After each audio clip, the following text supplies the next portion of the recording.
of thinking about, hey, what would be a good business to try? And Right. then I just kind of stumbled onto coffee because it was staring me in the face. I'm from Costa Rica. Coffee is great. I love coffee. It was like one of those things. It was like, oh, it was right in front of me all along.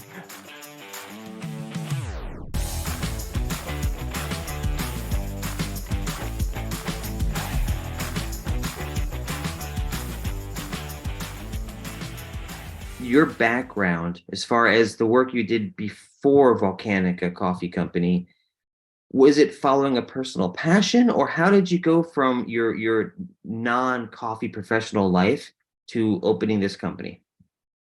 So my career was in marketing. Specifically, I was in the wireless telephone industry. And so it really was just about creating a brand. I Oh, was part of the startup team at TracFone Wireless, which is now a part of Verizon. So being a part of that, I was the national director. I created the brand. In fact, there's wow. still a lot of things that, in the brand that things that I created. So part of it was me. I had a passion for marketing. I love marketing.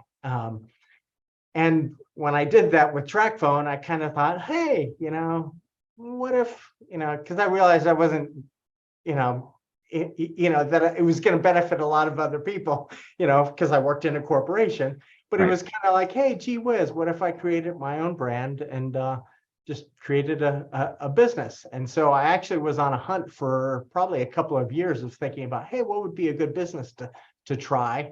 And Right. then I just kind of stumbled onto coffee because it was staring me in the face. I'm from Costa Rica. Coffee is great. I love coffee.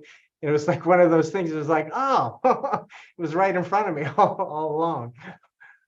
See, I love that story, and I think there's such a message in there, not for, I guess, people of all ages, really, about this whole company. The success you're currently riding is all because you took a industry knowledge of marketing, a personal passion for coffee, and took the chance, the risk of putting them together and going for it. And here we are today as a result. And I think the world would be a better place if more people took that risk, but also recognizing that you took a really valuable skill set you had, your knowledge of marketing, your passion of marketing, and you put that knowledge and passion into a topic that I'm sure you did research for and realized there's a market need for.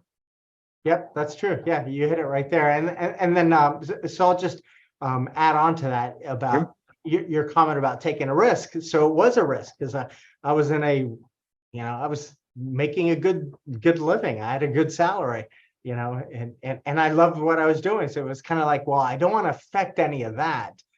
So the kind of was, and this was in my business plan. It was a part-time thing just to see what happens and create something part-time, work nights and weekends, and that's how it all started out. It was like one Wow. foot in the corporate world and then one foot in this other side hustle.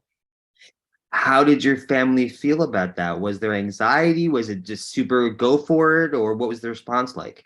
Yeah, it was definitely it was definitely a struggle there because I had a young family, and and I loved spending time with them and being with them, and there was always a conflict. But part of how I resolved that was I would just wake up early in the morning, and I spent my time. I For a longest time I'd get up 1 hour or 1.5, sometimes even 2 hours before I had to go to work or do something else, and I would go into my home office and do my little thing and just work on that. That's so I didn't want to neglect the family, and I didn't.